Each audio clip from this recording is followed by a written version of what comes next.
बिस्मिल्लाहिर्रहमानिर्रहीम। अस्सलाम वालेकुम। Welcome back to my channel. कैसे हैं जी आप सब लोग? आई होप सब ठीक होंगे। तो आज हम आपसे शेयर करने जा रहे हैं बहुत ही मज़ेदार खिले खिले से आलू बैंगन की रेसिपी, जो कि इतने टेस्टी बनते हैं कि जो लोग नहीं खाते आलू बैंगन वो भी खुशी से ये खाएंगे। बहुत ही मज़ेदार स्पाइसी मसाला।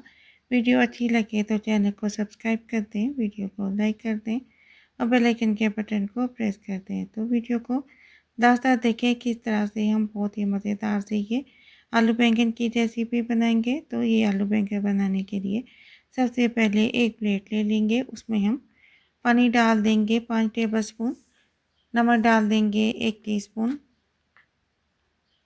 लाल मिर्च पाउडर डाल देंगे 1 टीस्पून, हल्दी हाफ टी स्पून, कुछ धनिया पाउडर 1 टीस्पून, ज़ीरा पाउडर 1 टीस्पून और लाल मिर्च पाउडर 1 टीस्पून डालकर इसको अच्छी तरह से हम मिक्स करेंगे।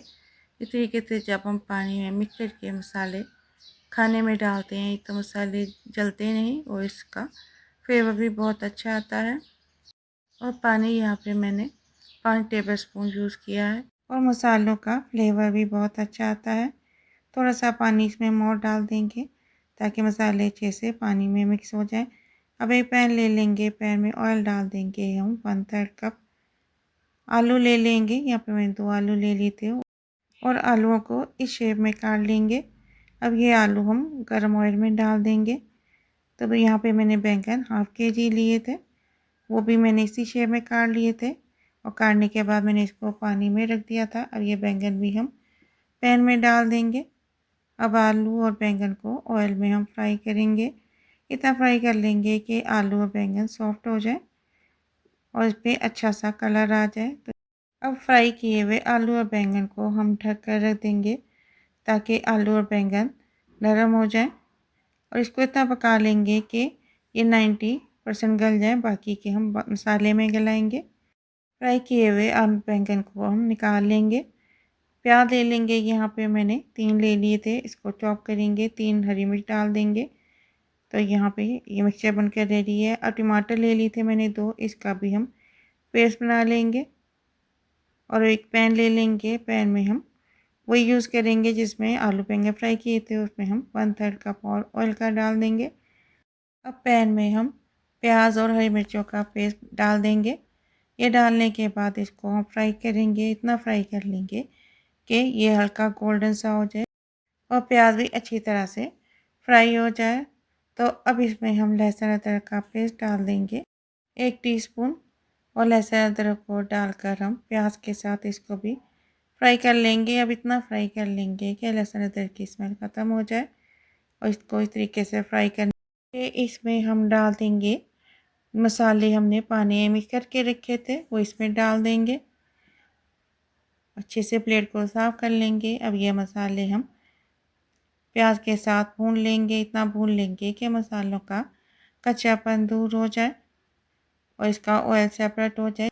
आलू बैंगन तो आप बनाते ही रहते हैं, हर एक का अपना बहुत अच्छा फ्लेवर होता है, लेकिन आप इस तरीके से ज़रूर ट्राई करें, ये बहुत ही टेस्टी बनकर तैयार होते हैं। तो अब यहाँ पे मसाले को हमने अच्छे से भून लिया। अब इसमें टमाटरों का पेस्ट डाल देंगे। टमाटरों को डालने के बाद इसको भी हम मिक्स करते हुए भून लेंगे। अब इसको इतना भूनेंगे कि टमाटरों की पेस्ट पकने लग जाए और अब इसमें हम फ्राई किए हुए आलू बैंगन डाल देंगे। आलू बैंगन को हम मिक्स करेंगे मसाले के साथ।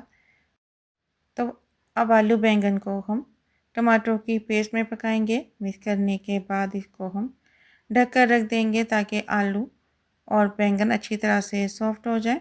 अगर आपको ये मज़ेदार से आलू बैंगन की रेसिपी अच्छी लगी हो तो लाइक कर दें और एक अच्छा सा कमेंट कर दें। और आलू बैंगन के साथ सेपरेट मसाला बहुत ही अच्छा लगता है।